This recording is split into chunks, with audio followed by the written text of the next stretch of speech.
Je vous souhaite le bonjour, la bienvenue sur notre site et le Verbe s'est fait chair. Bonne écoute.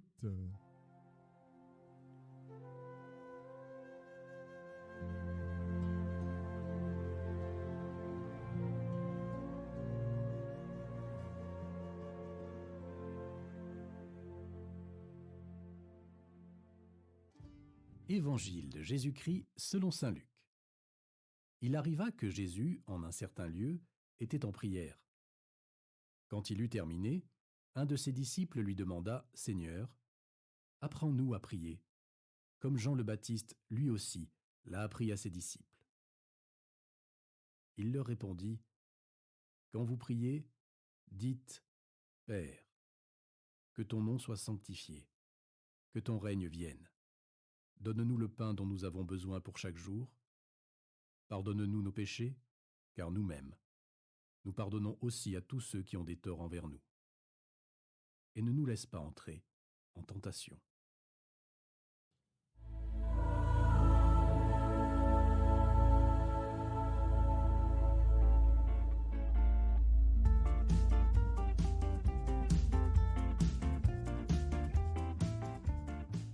Frères et sœurs, faire ces exercices de prière ne veut pas dire que nous prions pour autant. Et nous récitons souvent la prière de Jésus. Cela ne signifie pas que nous entrons dans la prière de Jésus. Prier comme Jésus nous l'a enseigné, c'est rêver d'un projet de société, d'un projet humain. Dans sa prière, Jésus nous fait connaître en fait les rêves de son Père.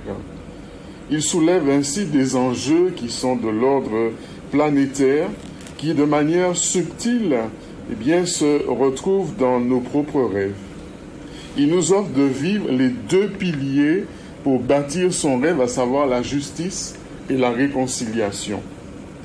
En nous donnant sa prière personnalisée à son Père, Jésus rêve en fait de nous voir vivre comme lui, en état d'intimité avec Dieu, en état de proximité avec toutes les fins de l'humanité, en état d'empressement pour pouvoir bâtir des liens de paix plutôt que de nous faire la guerre. Jésus rêve en fait de notre communion avec lui, dans le Père, mais aussi entre nous. Il rêve de nous voir bâtir une terre qui soit vraiment fraternelle. Le rêve qu'il ramasse dans sa prière est le chemin tout simplement de l'humanité. Pour chaque être humain, quelle que soit sa race, quelle que soit sa culture, quelle que soit son éducation, quel que soit le lieu où il habite. En tout cas, un chemin qui fait de nous des sentinelles qui sommes capables de voir la lumière au cœur même de la nuit, d'être des bâtisseurs au milieu de tous les décombres parfois. Rêver fait avancer, nous révèle l'étonnante force du mystère de sa prière. Ce rêve de Jésus est donc un rêve universel, un rêve sociétal, dirions-nous. Le partager, c'est refuser l'inimitié sociale qui détruit. C'est travailler au bien commun. Jésus rêve de nous voir non pas parler de fraternité, mais d'en vivre. Non pas de nous contenter de dénoncer les exploitations des pauvres, comme on a vu un peu dans cette émission hier soir, mais de s'impliquer à changer véritablement la situation.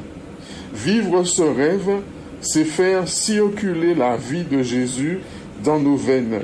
C'est nous enrôler dans ce vaste mouvement qui fait frissonner nos cœurs chaque fois que nous disons « Père, que ton nom soit sanctifié, ne nous laisse pas nous éloigner de ton rêve, mais délivre-nous en fait de nos égaux. » Et l'évangéliste Jean atteste de cela. Tous reconnaîtront que vous êtes mes disciples si vous avez de l'amour les uns pour les autres. L'importance de ce rêve de Jésus, de sa prière, est donc qu'il est mondial. On ne rêve jamais seul, mais on rêve avec d'autres. Dans son exhortation apostolique, Jésus vit, le pape cite cela au jeune, un proverbe, « Si tu veux aller vite, marche seul. Si tu veux aller loin, fais-toi accompagner. » Sont pauvres aujourd'hui ceux qui perdent cette capacité de rêver, ceux qui perdent cette capacité de développer en fait une passion. Alors ne nous arrêtons pas de rêver, que son règne vienne, que son royaume fraternel se dresse au milieu de nous, entre nos familles, entre les peuples, entre les nations, entre l'Est et l'Ouest, le Sud et le Nord. Rêver que nous pouvons changer le monde est une graine en fait d'espérance qui enfouit dans notre cœur. Et de nos jours, c'est vrai, nous avons de multiples questions de nous questionner sur la faisabilité de ce rêve. Quand nous regardons l'humanité, ne serait-ce que la Martinique, de nous décourager en observant à quel point les disputes, les divergences, les guerres peuvent nous diviser. Pourtant, c'est pour ce monde-là dont nous faisons partie que Jésus a donné sa prière, a donné sa vie. Alors, quoi qu'il arrive, ne l'oublions pas.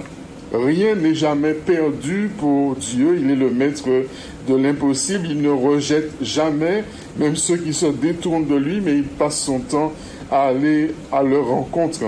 Et pour que ce rêve se réalise, pour que chaque personne puisse dans ce monde entrer dans ce changement, pour que nos cœurs eux-mêmes puissent changer, osons croire en la puissance de ce rêve, en la puissance de son esprit, et surtout, comme Sœur Fossi nous le dit, en la compassion de notre Dieu. À votre contemplation, ce rêve de Jésus se trouve dans cette rencontre entre Paul et les églises. Ce ne fut pas facile de réconcilier presque l'irréconciliable. Eh bien, pour nous, cette prière est aussi notre combat même quotidien. Quand nous ne pouvons plus rien, quand nous sommes réduits à rien, c'est alors que surgit en fait de notre ego intérieur, de nos souterrains intérieurs, la prière de Jésus, qui continue en fait à nous enseigner.